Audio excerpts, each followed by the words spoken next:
అసలు మద్యం స్కామే జరగలేదు, జరగని దాని మీద కేసు పెట్టి అన్యాయంగా ఇరికిస్తున్నారు చిన్నపిల్లాడిని అనేది వైసీపీ నాయకుల వాదన. నిజమే అంటారా? నిజంగానే మద్యం స్కామ్ అనేది జరగలేదంటారా? అసలు చిన్నపిల్లగాడేందిరా ఆయన, మద్యం స్కామ్ జరిగింది కాబట్టి వాళ్ళు సిట్టేసి సంవత్సరం నుంచి మీరు చేసిన తప్పులు ఎంటాడి ఎక్కడ ఏమి దొరికితే ప్రతి ఒకటి చూసి ఆ సబ్జెక్టు ఎక్కడ వీళ్ళది ఎక్కడైతే వీళ్ళు తప్పు చేశారో ఆ తప్పుని ప్రతి ఒక్కటి క్షుణ్ణంగా ఆలోచించి చేశారు. ఇది ఏదో నువ్వు చేసినట్టు చంద్రబాబు నాయుడు గారిని ఏ తప్పు చేయకుండా 53 రోజులు జైల్లో పెట్టినట్టు కాదు. ఇది సంవత్సరం పట్టింది. నీ అవినీతి కేసు సంవత్సరం పట్టింది. నువ్వు అవినీతిలో PhD చేసావు జగన్మోహన్ రెడ్డి. PhD అంటే ఇట్లాంటి అవినీతి ప్రపంచంలో ఎక్కడా చేయలేదు నాయన. అవినీతిలో నువ్వు PhD చేసావు. అంత ఘోరంగా ఉందంటే అంత ఘోరంగా ఉంది. నువ్వు అదే కాదు, నువ్వు ఏది పడితే అది మాట్లాడుతున్నావు. చంద్రబాబు నాయుడు గారు 3 ఏళ్ళ తర్వాత ఎగిరిపోతాడా? ఎందుకు ఎగిరిపోతాడాయా? ఏంది నువ్వు అంటే మీ బాబాయ్ ఎగిరిపోయాడు, మీ మామ ఎగిరిపోయాడు అంటే నువ్వేమన్నా రాసి పెట్టుందా? నువ్వు ఎగిరిపోయావని ఈ 3 ఏళ్లలోపు నీకేమన్నా రాసి పెట్టుందా? ఏమైనా నీ దగ్గర ఏమైనా జాతకాలు ఏమైనా చదువుతున్నావా? ఆయన అయ్యా జాతకాలు కాదు నాయన చెప్పాల్సింది, అభివృద్ధి గురించి నువ్వు చేసినట్టయితే నీ 11 సీట్లు ఇచ్చేవాళ్ళు కాదు నాయన. నువ్వు చెయ్యాల్సింది ఏంటంటే ప్రజల్లోకి వచ్చి మళ్ళీ స్పందన పెంచుకోవాలి. బాబాయ్ నేను గతంలో ఇట్ట చేశాను, కొన్ని తప్పులు జరిగినాయి, ఆ తప్పులు సరిదిద్దుకుంటున్నాను, రా ప్రజల్లోకి రా, అది నీ గొప్పతనం, అది నిరూపించుకో. నువ్వేందిరా నాయన లేచిన కానించి పర్రా నువ్వు ఒకడేమన్నా ఇంకొక మాటలు బూతులు ఈ పంచాయతీ లేదురా. రీసెంట్గా కూడా జగన్మోహన్ రెడ్డి రీసెంట్గా మాట్లాడుతూ కూడా అదే మాట అంటున్నాడు కదా, రప్ప అనేది సినిమా డైలాగు చెప్పినా రాష్ట్రంలో తప్పు అయిపోతుంది, ఇదేం ప్రభుత్వం అంటున్నాడు కదా. మరి తప్పు కాదా నాయన? మీ పిల్లలు ఉండారు నాయన, ఎవరైనా కొడితే నీకెంత బాధేసిద్ది నాయన? అది రప అంటారు నాయన. రప అంటే ఒకళ్ళు కొట్టటం రప. తప్పు నాయన. మన పిల్లలు మనకుండారు, మన పిల్లల్ని ఏరియాలో కొడతారా? ఎందుకు కొడతారు చెప్పు? ఏ తప్పు చేశారని కొడతారు? ప్రజలు ఓట్లేసి నిన్ను గెలిపించినందుకు మీరు రపా చేస్తారా? మీరు గతంలో చేసింది అదే. డాక్టర్ సుధాకర్ గారిని కానీ ఎంతోమందిని, మన దళిత నాయకుల్ని ఎంతోమందిని హింసించారు, ఎంతోమందిని మానసికంగా ఇబ్బంది పెట్టారు. అదే మీరు రపా చేశారు కానీ 11 సీట్లు ఇచ్చారా నాయన. మీరు రపా కాదు, మానవ సేవే మాధవ సేవలో ఉండండి, అప్పుడు మిమ్మల్ని ప్రజలు ఆదరిస్తారు. ఇంకా మీకు వాడు ఎవడు చదువుతున్నాడో కానీ ఆ సంగీతం నీ అమ్మ మీకు ఈ సంగీతం నేర్పినోడు చెప్పుకోవాలరా. ఈ బూతుల సంగీతం ఏందిరా నాయన? మంచి సంగీతం నేర్చుకుంటారా, జ్ఞాన సంపద పెంచుకుంటారా. జ్ఞానం అనేది గొప్పది. అటకాదు, మాకు తెలిసినంత ప్రపంచంలో ఎవరో తెలియదు అంటారు కదా. జగన్మోహన్ రెడ్డి అయితే చాలా క్లియర్గా అన్నాడు, 3 సంవత్సరాల్లో చంద్రబాబు నాయుడు ఎగిరిపోతాడు, మళ్ళీ నేనే వస్తాను 2.0 ఓ మాదిరిగా ఉండదని చెబుతున్నాడు కదా. ఓ మాదిరిగా ఉండదు అంటున్నాడు. ఓ మాదిరిగా కదా నాయన. 3 ఏళ్ల తర్వాత నీ పార్టీ కనుమరుగైపోద్దని ప్రజలు అనుకుంటున్నారు. ఇవాళ ఈ రపా చూసి నీ పార్టీ ఇంకా గతంలో లాగా ఏదో కొంత ఇంతకుముందు ఆదరణ ఉంది ప్రజాదరణ. నువ్వు రపా అంటే ఎవరి కోసం, ఎవరి పిల్లలు ఎవరు నాశనం చేసుకుందావురా అని ప్రశ్నేసుకుంటున్నారు. మన పిల్లలు నాశనం చేసుకుందాం, మన పిల్లల్ని చంపుకుందాం అని ప్రశ్నేసుకుంటున్నారు. నువ్వు రపా కాదురా బాబా. నువ్వు నేర్చుకోవాల్సి ప్రజాదరణ పొందే మార్గం చూసుకోరా. ప్రజల దగ్గరికి వెళ్ళు, మంచి ఆలోచించి. వాడెవడో జ్ఞానం తక్కువ నువ్వు పక్కన పెట్టుకొని జ్ఞానం తక్కువ మాట్లాడవక్కరా. జ్ఞానం పెంచుకో. జ్ఞానం అనేది ఎంతో సంపద. ఆ సంపద ఉంటే పిల్లలు ఆంధ్రప్రదేశ్లో పిల్లలందరూ హాయిగా తిరగాలనుకుంటున్నావా, లేకపోతే మీ చేత రపా కోపించుకోవాలనుకుంటున్నారా? కోపించుకోర్రా నాయన. కోపించుకోవాలంటే మేము నీకు ఓట్లు వేయం. ఆ మాటలు అనవాకండి. మీరు మంచి మాట్లాడండి, ప్రజల్లోకి రండి, మంచి స్పందన పెంచుకోండి. మీరు రపా అనేది మీ దరిద్రాన్ని మీరే కొని తెచ్చుకుంటున్నారు. సరే, ఇదంతా ఒకేతే అయితే జగన్మోహన్ రెడ్డి రపా అంటే ఏకంగా పేరు నాని అయితే చీకట్లో కన్ను కొట్టాలి, తెల్లారి పొద్దున్నెళ్ళి పరామర్శించాలి అంటున్నాడు కదా. మరి వాళ్ళ పిల్లలను కూడా అట్ట చేస్తే వాడికి ఆ బాధ తెలిసిద్ది. వాడికి ఆ పిల్లలు ఏంటంటే 10 మంది వాడికి ఎప్పుడు ఉంటారు కాబట్టి ఆ బాధ తెలీదు. ప్రజల్లోకి వచ్చి వాడి పిల్లల్ని రోడ్డు మీద కుదలమని 4 కోస్తే వాడికి ఆ పిల్లలకి ఆ బాధ ఏదో తెలిసిద్ది. అది కాదురా నేర్చుకోవాల్సింది. పేరు నన్ను డబ్బు అయితే సంపాదించుకోండి, డబ్బు సంపాదించుకోండి, నేనేం వద్దన్ను. ఎంత కావాలంటే అంత సంపాదించుకోండి. ఇక్కడ వదిలిపెట్టి వెళ్తారు డబ్బు అంతా.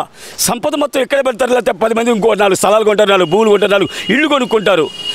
ఇది పర్ర కొయ్యవకండి రయ్యా. పర్ర అంటే మీ పిల్లలకు వస్తే నీ సంపదతో ఏం చేసుకుంటావురా? అది కాదు నేర్చుకోవాల్సి. వ్యాఖ్యలు ఎందుకు చేస్తున్నారు అనుకోవాలంటారు? ఎందుకంటే వీళ్ళకి గతంలో ఇంకా రాకపోంగా పైపెచ్చు రపా అంటే ఏమైనా ప్రజల్లో భయపడి ప్రజల్ని భయపడేందులో చేద్దాము. రేపు నెక్స్ట్ అరే మేము వస్తే ఈ తరసరి మేము మా జనాలు మాకుండారు, మాకు ఓటేసేవాడు మాకుండాడు, మేము వస్తే మిమ్మల్ని రపా అని అంటాడు.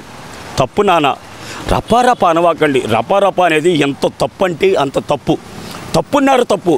ఎందుకంటే మీరు ప్రజల్లోకి రాండి. నేను చెబుతున్నాను, మళ్ళీ చెబుతున్నాను, నీకు నేను ఓటేస్తాను. మదర్ ప్రామిస్, నువ్వు మంచికి రా, నేను అయిపోతాను. నువ్వు ఒట్టు కూడా వేస్తున్నాను రా, నేను ఒట్టు వేయను రా, నేను ఒట్టు వేస్తున్నాను. మీరు ఓటేస్తారంటారు. చాలా మంచి చెయ్యి, ప్రజలకు మంచి చెయ్యి, వచ్చిరా.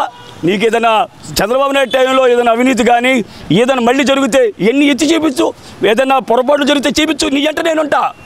చెప్పించుకొట్టి రాకపోతే నేను మంచికి నేను ఆదరణ వస్తున్నాడు అంటగా, మంచి చేస్తున్నారు కూటమి ప్రభుత్వం. ఏది దీన్ని ఏమంటారు, రీకాలింగ్ చంద్రబాబు మేనిఫెస్టో అంటూ గడప గడపకి వెళ్తుంటే మంగళహారతలు పడుతున్నారు నాకు అని చెబుతున్నాడుగా మరి జగన్మోహన్ రెడ్డి. అయితే నిజంగానే పడతారండి. వాళ్ళకి మంగళహారతలు కాదండి, ఇంటికాడికి వెళ్తే చెప్పులు తీసుకొని ఉంటారు. ఎందుకంటే నువ్వు పిచ్చి మంది అమ్మి ఎంతోమంది అల్లాడిపోయారు. నువ్వు తల్లికి వందలు అని చెప్పేసి ఒకళ్ళకని ఇద్దరికని చెప్పి మీ మిస్సేజ్ చెప్పి ఒకళ్ళకే ఇచ్చింది. ఈయన ఇద్దరు, ముగ్గురు, నలుగురికి ఇచ్చారు. మంచి రోడ్లు వేస్తున్నాడు. ప్లస్ నువ్వు నీ పాస్బుక్ మీద నీ దరిద్రపు బొమ్మ వేసుకున్నావు. నీ పాస్బుక్ల మీద నీ దరిద్ర బొమ్మ వేసుకున్నావు. ఆ బుక్ చూసి, ఈ పాస్బుక్లు చూసి జనాలు ఏమనుకున్నారంటే నా స్థలం నా భూమి మీద వాడు బొమ్మ ఏందయ్యా, అసలు వాడెవడరా? మేము గెలిపించావు నిన్ను, మా కోసం నువ్వు ఏ రకంగా సేవ చేయాలో ఆ రకంగా సేవ చెయ్యి, కానీ మిమ్మల్ని గెలిపించుకోవడానికి వీటి కోసమేనా?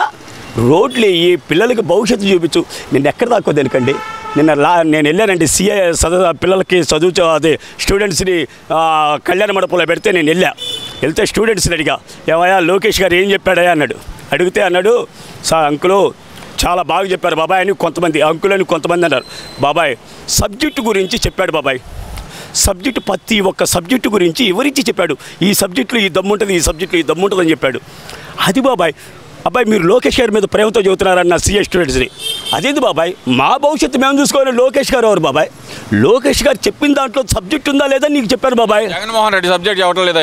ఏం చోట్ల రపా ఆయన చదువుతున్నాడు. ఈయనేమన్నా పిల్లలకి చదువులు మీరు బాగుంటే మీ బంగారు భవిష్యత్తు గురించి లోకేష్ గారు చదువుతున్నాడు.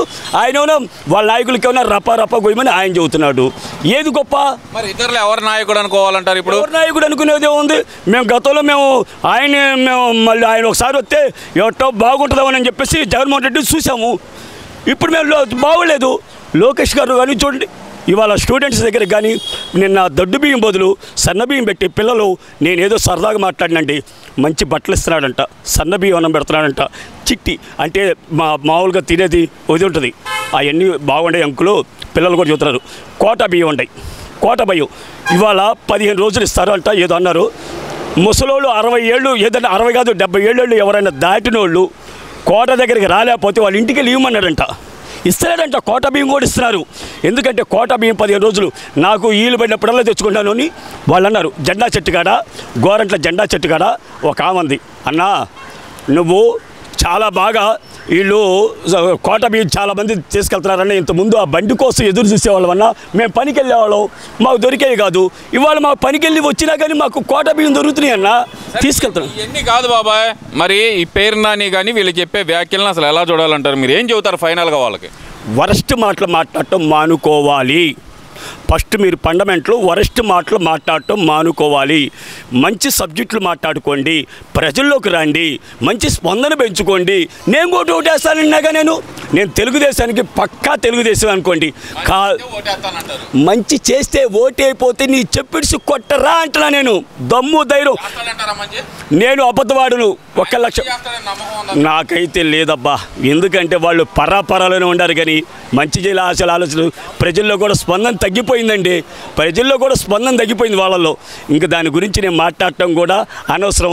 వాళ్ళు ఇంక ఏదైనా కానీ వైసీపీ పార్టీ కాకుండా ఇంక ఏదైనా ప్రత్యామ్నాయంగా ఇంకో పార్టీ వస్తే రావచ్చేమని, కానీ వీళ్ళు పరాపరాలోనూ రపారపాలో ఉంటే ఇంకా జనాలు ఎట్లా స్పందన ఉంటుందండి ప్రజల్లో.